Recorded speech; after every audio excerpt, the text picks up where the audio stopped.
Good morning, everyone. Welcome to the first lecture of our course on the operation principles of fuel cells. I'm Dr. Nassib Nihal, and over this semester we will explore one of the most promising technologies in the green hydrogen economy. Today we will establish the foundation. We will answer 4 essential questions. First, what is fuel cells? How a fuel cell works? Why is it better than conventional engines? And what types exist? Let us begin with the definition. A fuel cell is an electrochemical device that converts chemical energy directly into electricity. Notice I did not say engine and I did not say battery. It is distinct from both. Unlike battery, which stores energy internally and must be recharged, a fuel cell generates electricity continuously. As long as you supply fuel, which is typically hydrogen, and an oxidant, which is typically oxygen from the air. And the only byproducts are water and heat. A fuel cell contains 3 parts: the anode, and the cathode, and the electrolyte between them. At the anode, hydrogen splits into protons and electrons.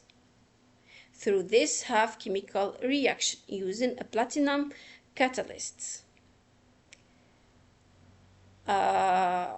The electrolyte let pass the protons while it blocks the electrons, forcing them to go through an external circuit. This flow is the electric current. At the cathode, oxygen, protons, and electrons combine to form water through this half chemical reaction, and overall hydrogen plus oxygen gives water, electricity, and heat.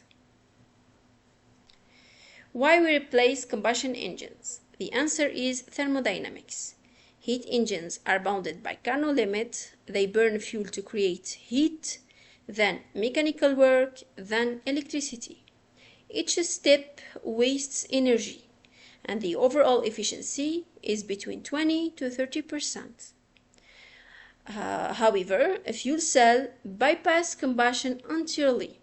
It is not Carnot limited, and their electrical efficiency is around 40 to 60%, and it can reach 80 to 90% when combined with a heat and power system.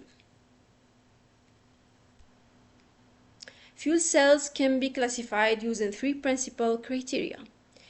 First, through the electrolyte type. The electrolyte is the material that transports ions between the 2 electrodes. We have PMFC and DMFC. They have polymer electrolyte membrane. IFC have an alkaline electrolyte. PAFC have a phosphoric acid electrolyte. And MCFC use molten carbonate, and SOFC use solid oxide ceramic electrolytes. They can be also classified through their range of temperature operation, low, medium, or high. PMFC, AFC, DMFC work at low temperature. PAFC work at medium temperature, and MCFC, SOFC work at high temperature. Also, they can be classified through their application. We have portable applications like DMFC, PMFC. Transportation, you can use PMFC. In stationary power generation, we can use PFC, MCFC, and SOFC. In space application, we have AFC.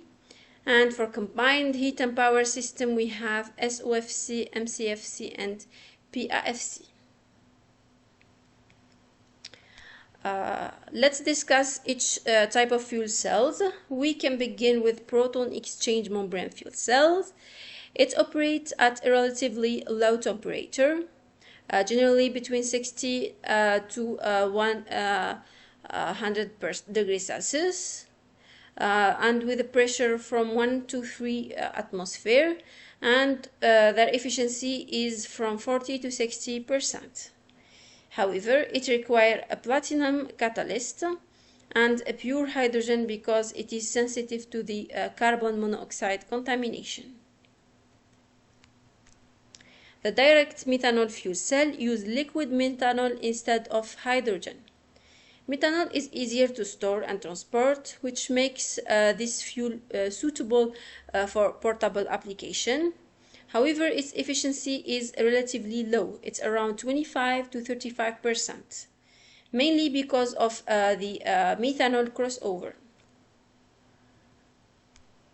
For the phosphoric acid fuel cell, it operates between 150 to 220 degrees Celsius. Its electrical efficiency is between 40 to 45%, but it can reach 85% when combined with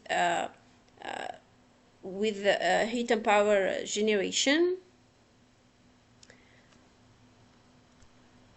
The alkaline fuel cell can achieve a high efficiency of approximately 60 to 70%.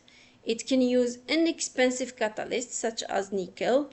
However, it is very sensitive to carbon dioxide, and therefore it requires a highly pure hydrogen and oxygen. For the molten carbonate fuel cells, it operates at a high temperature around 620 to 616 degrees Celsius. It offers good efficiency, fuel flexibility, and useful high temperature heat. And its main disadvantage is the corrosion and material degradation. The solid oxide fuel cell operates at a high temperature. It can reach 1000 degrees Celsius. It has a high efficiency and can operate with different fuels. However, its high operation temperature can cause thermal stress and material durability problems.